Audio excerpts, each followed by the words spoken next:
How's it going, everyone? This is Kevin. Today I want to bring along with me to do a gear overview of what I keep in my camera bag. So let's jump right into it.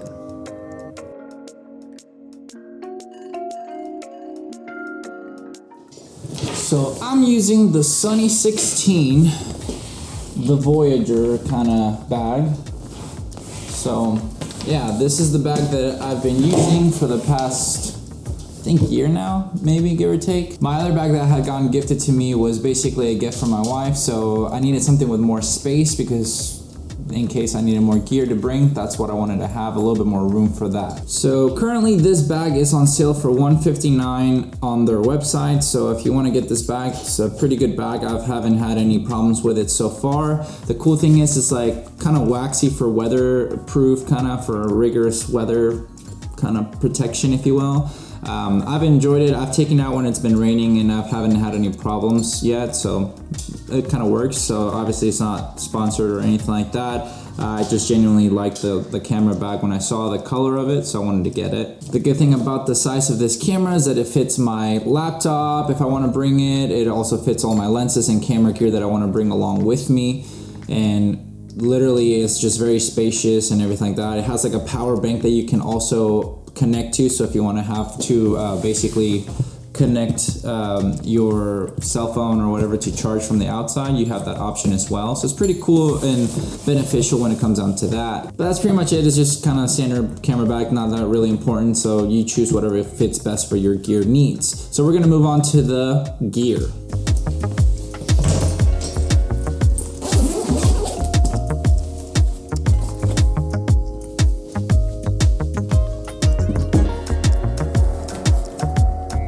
So I got the DJI Mavic Air 2 just because I wanted to get something that was not too overly priced, but it had good quality when it came down to a drone.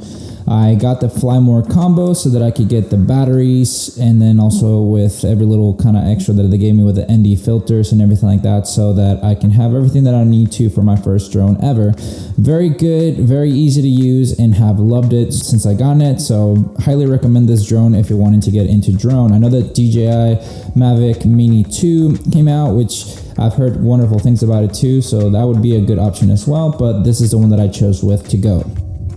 The next thing that we're going to cover is the cameras that I keep consistently in my camera bag, always with me. The Sony a7 III and the Sony a7R III. These two cameras have been basically my go-to when it comes down to video. I usually use my a7 III for video and my Sony a7R III for photos, depending on the situation. Basically, that's just my all-around choice when it came down to these cameras. I'm filming with the Sony a7R II, so I have that option as well if I need to do extra footage with a third camera, so I have that option as well. But my main go-to cameras that I always bring in my camera bag are these two cameras.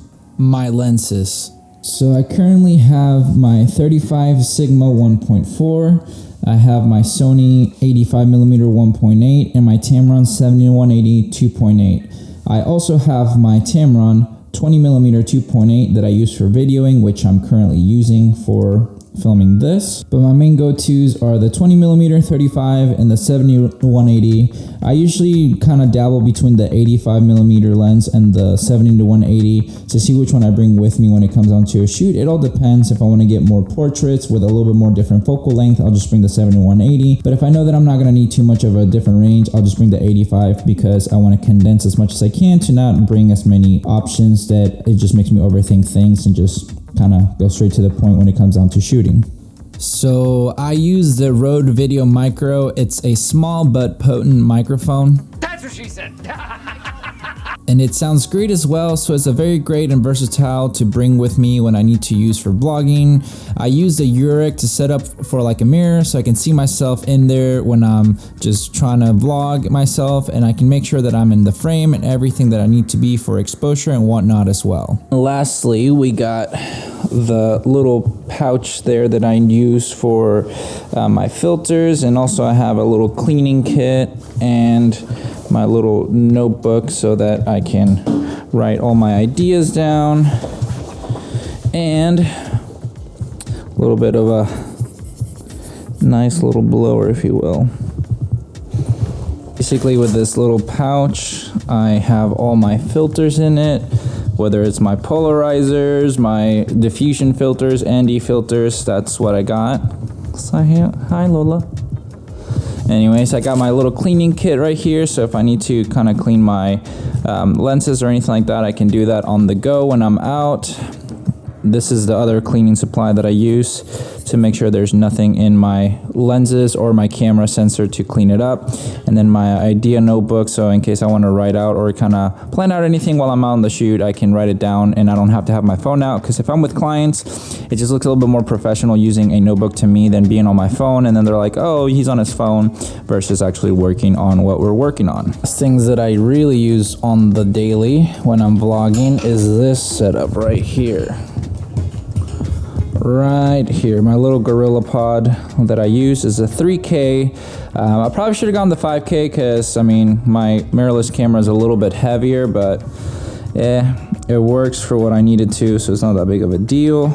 But it's lasted me. This is my second one because they sent me a different one because it broke, and I think this one's already breaking, so they're a little bit iffy. So, but they're very useful when it comes down to vlogging and kind of setting up something real quick.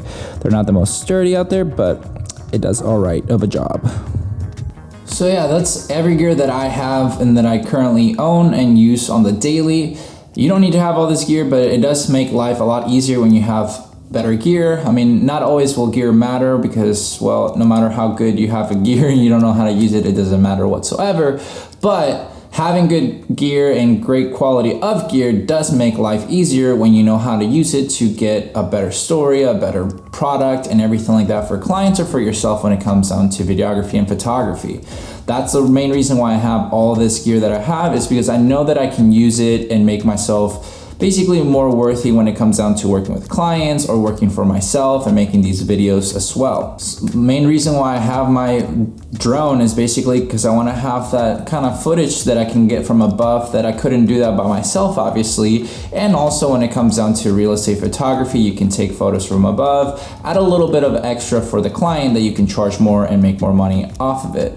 The main purpose of every piece of gear that I have is because I can use it for my businesses and try to basically keep growing the business and getting better gear eventually.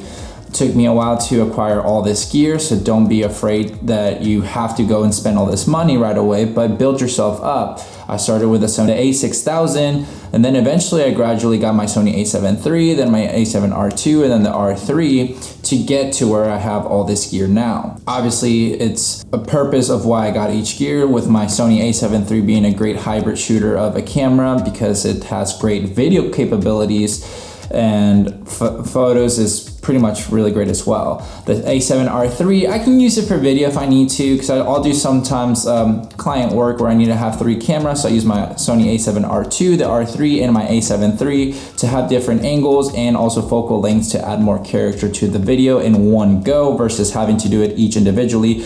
Just for time frame, it makes it a lot faster.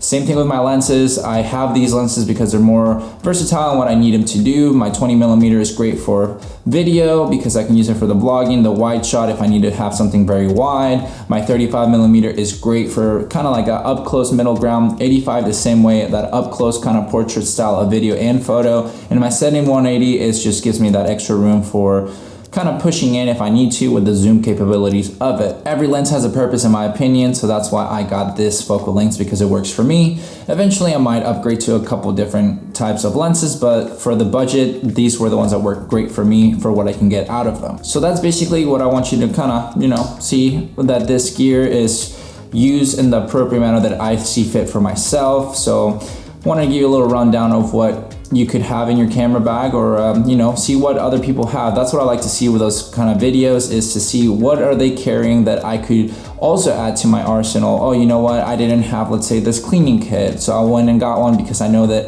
it'd be smart to have it. So that's basically the purpose of this, and hopefully it'll help you decide what else you need to want to get eventually, or maybe to go, oh, I don't really need any of that, and that's okay. It's all up to you and what matters with your gear that you want to bring. Just be smart about it, invest in what you know you need, and have fun with it. That's the best case scenario that I can think of. But with all that said and done, guys, thank you so much for watching this video. Make sure to like and subscribe, share this video with a friend, and I'll catch you guys in the next one. See ya.